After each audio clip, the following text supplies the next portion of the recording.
Same thing down in the state of Texas and the Bible of Texas Football Magazine. It's God, what a rich tradition. Dave Campbell, who is the longtime editor and the founder of Texas Football, used to go to Sunday school. He and Reba with my folks, and I knew Dave as a little pup.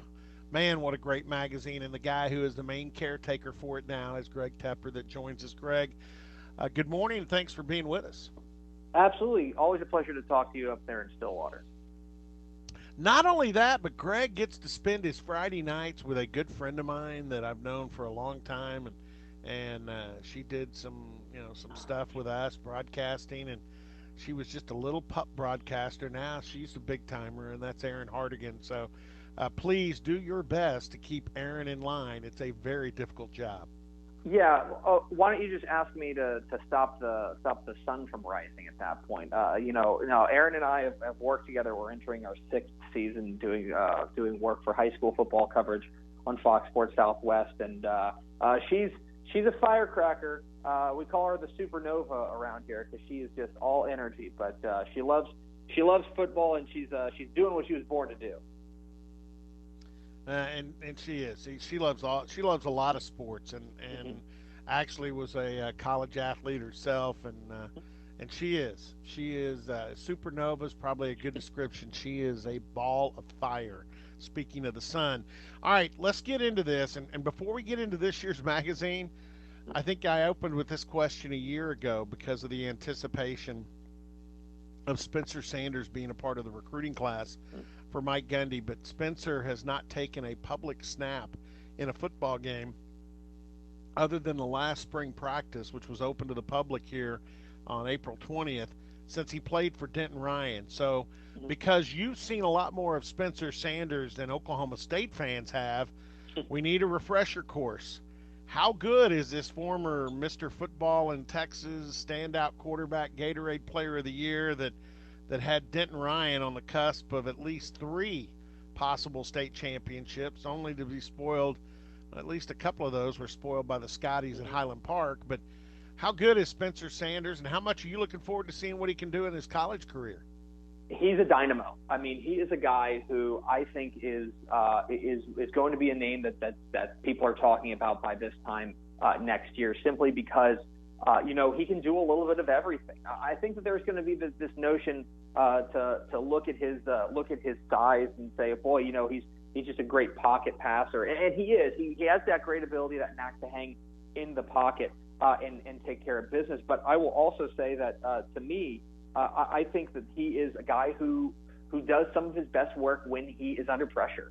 When he has to roll, when he has to make decisions on the move. That's something that I think he does really well. He was our Mr. Texas Football Player of the Year a couple of years ago, meaning that we thought he was the very best high school football player in the state of Texas. And that is an award that was won by Kyler Murray twice. That was an award that was won by Johnny Manziel. I mean, it is Jonathan Gray. I mean, some of the very best and brightest stars in Texas high school football. I think Spencer Sanders is the kind of guy who can, if they let the reins loose and let him go, he can do some really special things out there on the football field, and I'm really, really excited to see what he does at the next level. And he's got a new offensive coordinator with Mike Yurcich going to Ohio State to join Ryan Day. Sean Gleason was plucked by Mike Gundy from Princeton, and you look at Sean Gleason. He's got a lot of packages for quarterbacks to run the football. He's got 2 quarterbacks in the NFL, one more of a dual threat guy that is with the Arizona. Actually, he's with Kansas City, and then his other drop back quarterback is with the Arizona Cardinals, sitting there as a backup behind Kyler Murray. So the scenario you would think with Sean Gleason would play pretty well into Spencer Sanders' favor. I think that in a lot of ways, I think that it compares very well to the style of offense that he ran under Dave Hennigan at Denton Ryan, in the sense that when it gets to winning time, they're going to turn to their quarterback and they're going to say, you need to go out there and make a play. And that's what he did in high school, all throughout his career there at Denton Ryan. He was a guy that, look, when it got tight, they said, Spencer, we need you to go out there and do something special, whether that means making a tough throw, whether that means tucking in a run, and whether that means a designed run. We need you to go and make something happen. And the bottom line of it is that this is a results-oriented business, and he is a guy who came through time and time again in high school, and that's what has me so jazzed to see what he does wearing the orange up there in Stillwater.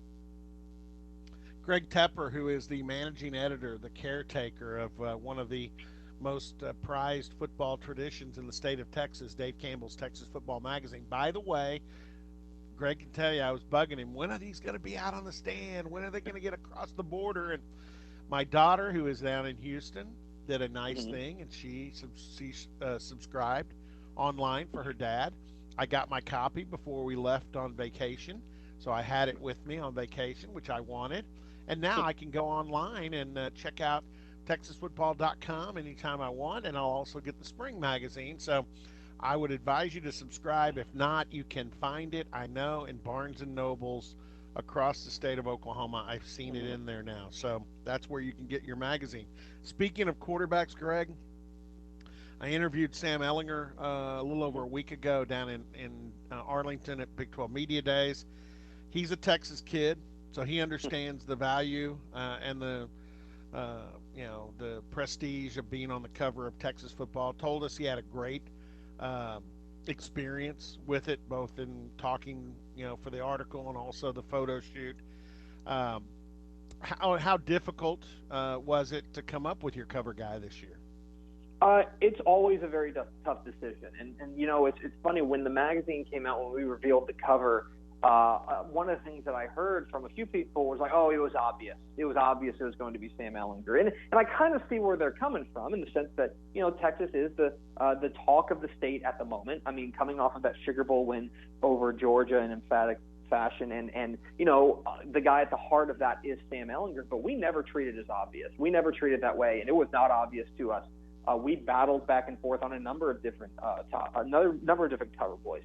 In fact, it's a terrific, if you look across the state of Texas, it's actually a terrific year as far as college quarterbacks are concerned, whether you're talking about Mason Fine at North Texas, who is arguably the most decorated quarterback in the state, whether you're talking about De'Ara King down in Houston, who's going to get an opportunity to flex his muscles under Dana Holgerson, or you're talking about a guy like Alan Bowman at Texas Tech if he can stay healthy, or Kellen Mond at Texas A&M, or even a guy like Charlie Brewer at Baylor. It's a great year for quarterbacks, and also a number of different other stories, including great high school stories. But in the end, we looked at everything laid out, and we asked ourselves, what's the most compelling story in the state? What are people talking about the most? And the bottom line is that people are talking about Texas, and it's the old question: is Texas back?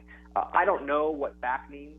I think that kind of depends on who you are and what your expectations for the program are. But I will say this: I think that they are closer to being quote unquote back than they've been in a long time, and I think Sam Ellinger is a big reason why. So we wanted to put him on the cover, and one of the things that we wanted to do was kind of tackle it from a different perspective and say, okay, you hear people talk about like the office of the presidency, right? That it kind of makes you into, it kind of shapes you once you step into the office.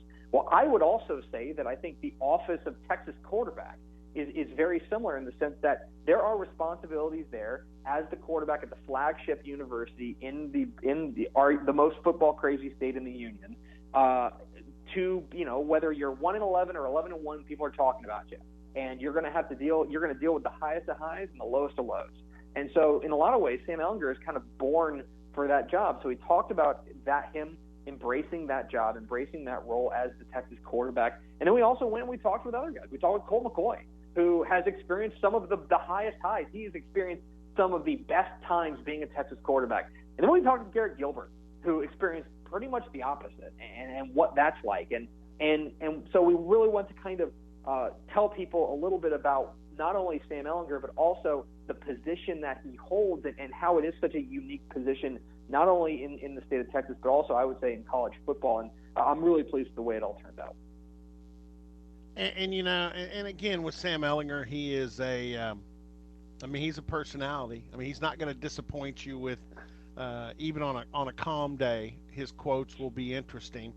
And then you can always put in what was probably the picture that if I were a college coach and my team's playing Texas, the one picture I'm going to clip out and put on any bulletin board is young Sam Ellinger in the without the shirt on and the the little toddler overalls with the double horns. If Hmm. I'm a defensive lineman and I know that's Sam Ellinger as a kid, I can look at that and get fired up to pass rush that boy. Yeah, and the thing about Sam is that he knows who he is. He's got I think excellent self awareness, and he understands what his role is, and he plays it very well. And in a lot of ways, I think he also understands that there are just going to be a lot of people who hate him. There's just going to be a lot of people who do not like Sam Ellinger because he is the quarterback at Texas. And I heard somebody compare it. If you're familiar with professional wrestling, there's two types of characters. There's the good guy, that's the baby face, and then there's the bad guy, and that's the heel.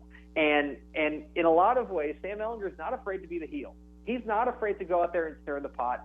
I know that he really does enjoy. I think that the day we interviewed him, he had just gotten off of a plane. He was coming back from. It was on a spring break. He's coming back from a vacation, and he tweeted something about how he thought that it was embarrassing that Texas A&M was advertising the Austin airport, and he said something about how it was like a little brother syndrome come to light, and that of course went crazy on the internet. Aggie fans are starting to go nuts and stuff like that. And when I saw him that afternoon, I said, "Did you know what you were doing when you sent that tweet?" He goes, "Oh yeah, I absolutely knew what I was doing." That's just the kind of guy that he is. I think he likes playing the role, and he understands that not everybody's going to love him.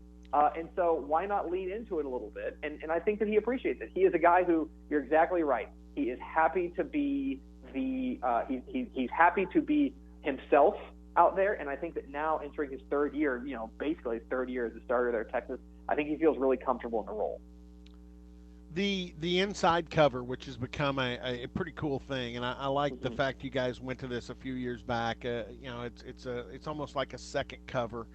In this case, this could have easily, especially inside the state, and for those of us that Mm-hmm. grew up playing Texas high school football and love it, this could have been the front cover, and we'd have been just fine with it. You were in the building last year.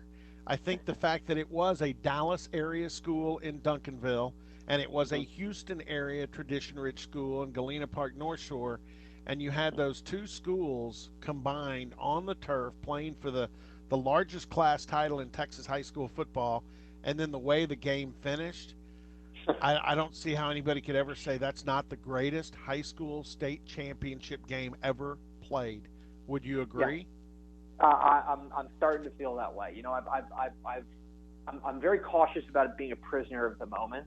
But I will say that now, having had about 8 months to digest it, yeah, I'm comfortable going out there and saying that that's the greatest state championship game of all time. And by the way, that comes on the heels of 2017 when we were talking about Highland Park and Manville as the greatest high school football game we'd ever seen. Sure.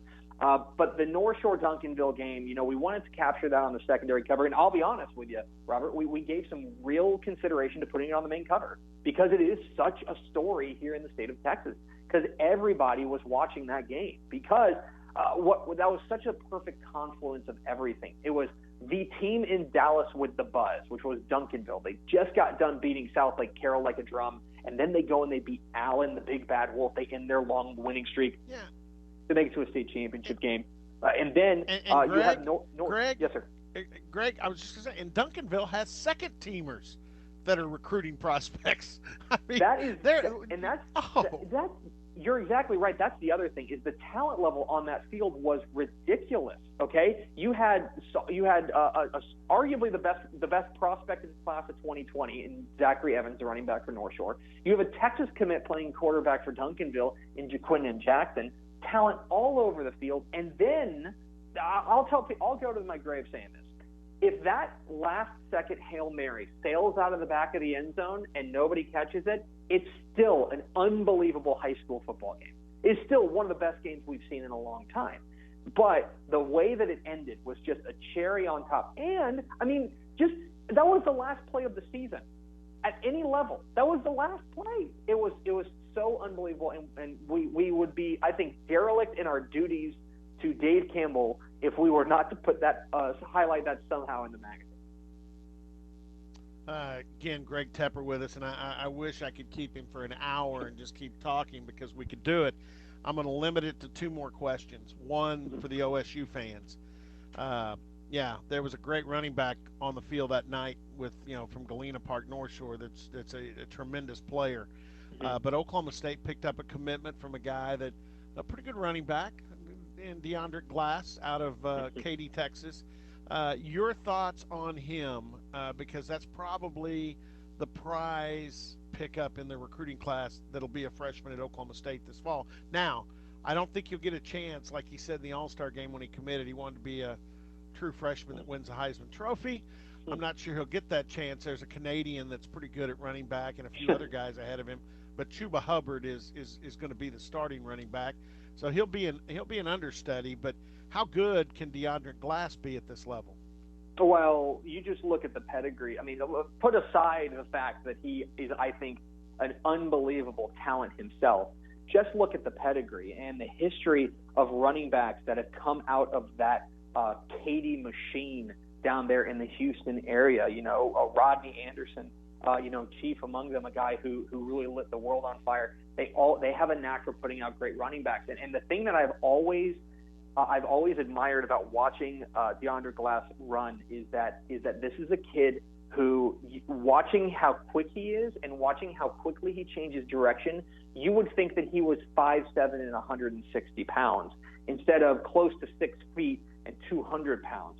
This is a kid who I think has incredible quickness and, more importantly, has exceptional vision. Really, really talented in between the ears, a guy who understands the game really well. The numbers, I think, don't do him justice. I think that you look at his numbers, and by the way, they're exceptional there at Katy. But he is a guy who I think is poised to have a very, very big career up there at Oklahoma State, simply because of his ability to read the field and understand where he needs to go. I really love DeAndre Glass, and a guy who, obviously, when you have basically, he's a 3-year starter there at Katy. He's already got a lot of experience, and I think that's going to help him see the field. Probably not in a starting role, as you've mentioned, but certainly get some run this season. All right, now here's the last question for Greg Tepper, managing editor of Texas Football. It's the impossible question. Give me 2 or 3 things, 2 or 3 headlines that you're following, that you're excited about for the Texas high school football season. Yeah, there's a few. First is the one we mentioned, kind of North Shore and Duncanville, and more importantly, Houston versus Dallas, which is kind of the ongoing the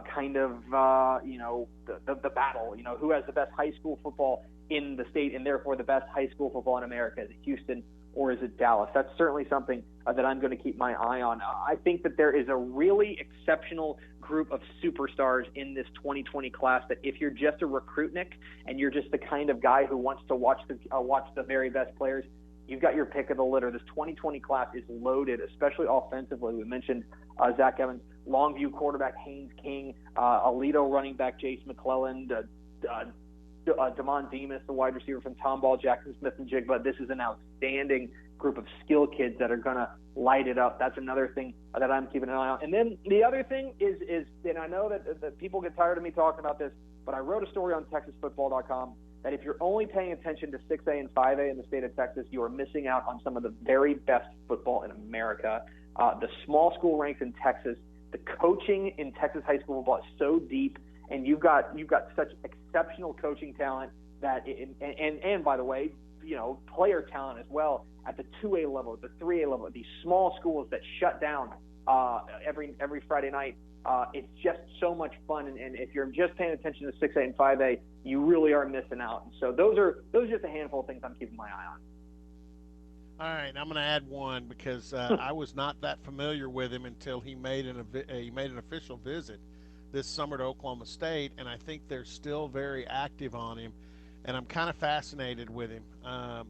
Wide receiver from Midland Lee, Loic Kawanji. Yes. 6'4", 190, a track guy that's got, this guy's a freak out in West Texas. He is a stud out there at Midland Lee, and this is a guy that, so I was at the Texas High School Coaches Association coaching school in Houston this weekend. I was walking around with an assistant from an unnamed, let's call it an unnamed Big 12 school. I was walking around, and we passed by Clint Hartman, who's the coach at Midland Lee, and that assistant just hollered out to him and said, "Hey, send that big receiver over to us. Send him over to us. We'll take good care of him." everyone is on Loic Fuanji. This guy is, I think, because he plays a little bit out in the sticks, a little bit out there in Midland. People may not know his name, but he is going to put up numbers. And just go and look up his highlights, and your jaw will drop. He is a stud. Hey, Greg, we always enjoy it, always appreciate it. And again, folks, you got to get your copy of Texas Football. Best way is go online and just subscribe, and then you can check in on the website. They put new stuff up every day, and enjoy that. And then on Friday nights on Fox Sports Southwest, if you're not out at a high school game here in Oklahoma, and when you get home, make sure you tune in and check out Greg and Aaron, and then later on Randy and Greg and our good friend Craig Way with Texas High School Football Live or Scoreboard Live. So, hey, have a great football season, and thanks for joining us. Absolutely. Take care, Robert. All right, Greg Tepper, managing editor of Texas Football Magazine.